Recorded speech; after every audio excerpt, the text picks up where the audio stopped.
Gusto mo bang swiswertihin at manalo ka sa iyong pupuntahan lalong-lalo na sa sugal?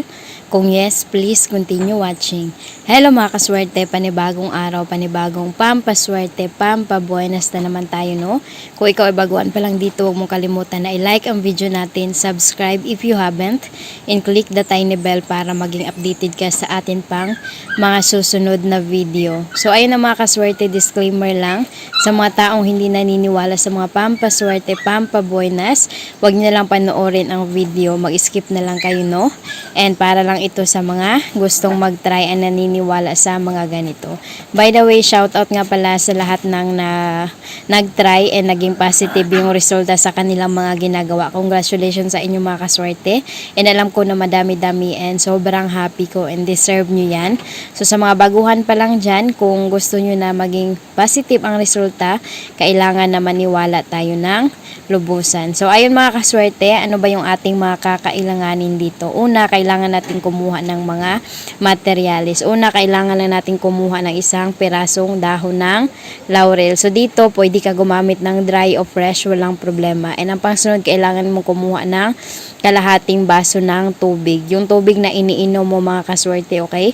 So itong dalawa yung ating kakailanganin. So ano bang araw-oras natin ito pwedeng gagawin? So dito pwede mo siyang gagawin kahit anong araw-oras, basta maniwala ka talaga and positive yung nasa isip mo na matulungan ka, and kailangan na malaki yung pag-hope mo na matulungan ka talaga sa pamamagitan nito, no? So kailangan ikaw lang mismo ang makakaalam or makakita sa paggawa nito. Dapat wag mong i-share na meron kang ginawa na pampaswerte, no? Dahil ano ito, pampaswerte ito sa sugal, para swertihin tayo, or meron kang pupuntahan na kailangan mo manalo ng raffle, ganun, pwede mo siya gagawin. So bago mo ito, bago ka pupunta doon, kailangan gawin mo muna ito. So kapag ready na itong ating mga materials, ano ba yung una nating gagawin? Halimbawa, ngayon ka pupunta, so gawin mo muna ito. Ano ba yung gagawin mo? Ito, una, kailangan na sulatan mo itong ating dahon ng laurel. Sa harap talaga, sulatan mo ng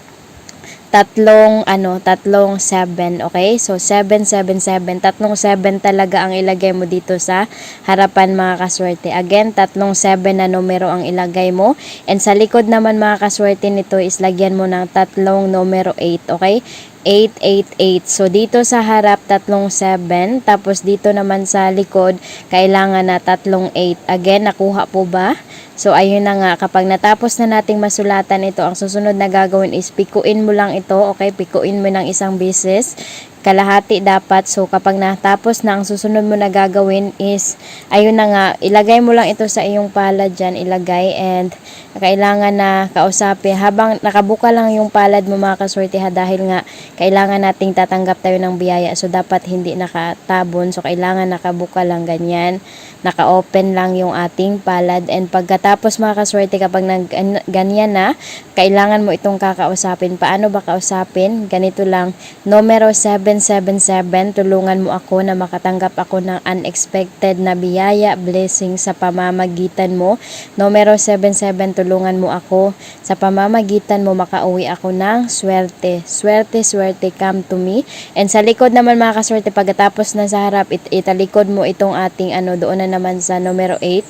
So ayun na nga, kausapin mo, numero 888, tulungan mo ako sa pamamagitan mo is makatanggap at makauwi ako ng swerte sa pamamagitan mo.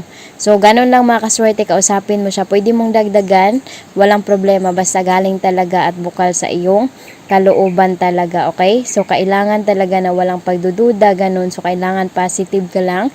And kapag natapos na mga kaswerte, ang susunod mo na gagawin is itong ating tubig dito, kalahati man ito, inumin mo lahat. Opo, kung ikaw ang gumawa, ikaw talaga ang iinom, okay? Ikaw talaga ang iinom, basta natapos mo lang itong makausap and buo talaga ang iyong paniwala, ganun.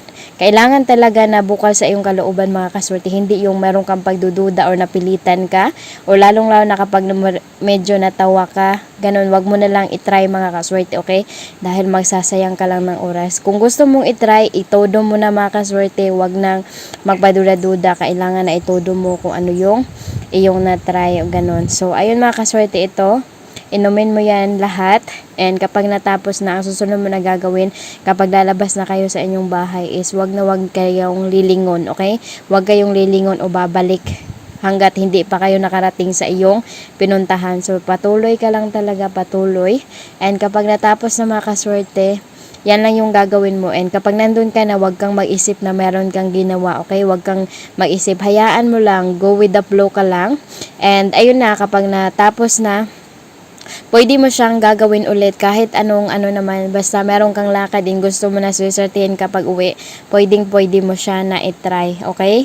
So kung may mga katanungan pa kayo, suggestion or request, please let me know sa pag-comment sa baba. And ayun mga kaswerte, thank you nga pala sa lahat ng follow sa atin. Lumabot na tayo ng 100,000 subscribers. Wala pang isang taon pero sobrang thank you. And ayun, maraming salamat sa mga baguhan pa lang dyan. Kung may mga pagdududa kayo, totoo ba ganon?